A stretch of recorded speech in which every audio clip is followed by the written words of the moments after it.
তোমরা যারা অবিবাহিত আছো, নিজেদেরকে ব্যর্থ প্রমাণ করিও না। বিয়ে করলে তোমার মেয়ে বাচ্চা হলে মেয়ে শিক্ষিকার কাছে পড়াবা, ছেলে বাচ্চা হলে ছেলে শিক্ষকের কাছে পড়াবা।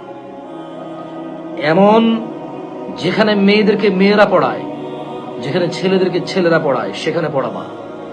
যে বালিকা মাদ্রাসায় শিক্ষক পুরুষ, ওটাকে বালিকা মাদ্রাসা বলবা না। কারণ শিক্ষা জাতির মেরুদণ্ড হলে শিক্ষক ওই মেরুদণ্ডর কারিগর। মেয়েদেরকে যুবতী মেয়েকে যুবক শিক্ষক পড়াবে পুরুষ, সামনাসামনি দাঁড়িয়ে দুষ্টামি করবে, তামাশা হাসি করবে। এরপর আবার ছাত্রী শিক্ষককে ছাড়া বাঁচবে না, চিঠি লিখবে শিক্ষককে।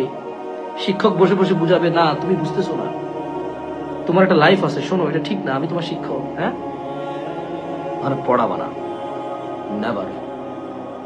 তো তাহলে পড়াবো কোথায়? তুমি তোমার কর্ম ব্যবস্থা করো নাই, তুমি তোমার বাড়ির ব্যবস্থা করো নাই, তুমি তোমার যানবাহনের ব্যবস্থা করো নাই, তুমি তোমার খাওয়া দাওয়ার ব্যবস্থা করো নাই। তুমি তোমার মেয়ের জন্য ব্যবস্থা করতে হবে। যদি বলো যে আমি পারি না, তাহলে তুমি পারলা না, ব্যবস্থা তো করতে হবে। যেদিন তুমি সিদ্ধান্ত নিবা আমার মেয়ে বাচ্চাকে মেয়ে শিক্ষিকার কাছেই পড়াবো,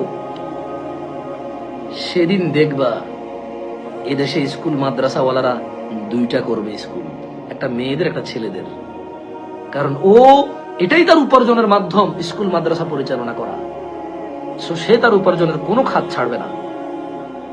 তুমি যেভাবে চাইবা সেভাবে সে প্রতিষ্ঠান দাঁড় করাবে। আল্লাহ আমাদেরকে বুঝার তৌফিক দান করুন।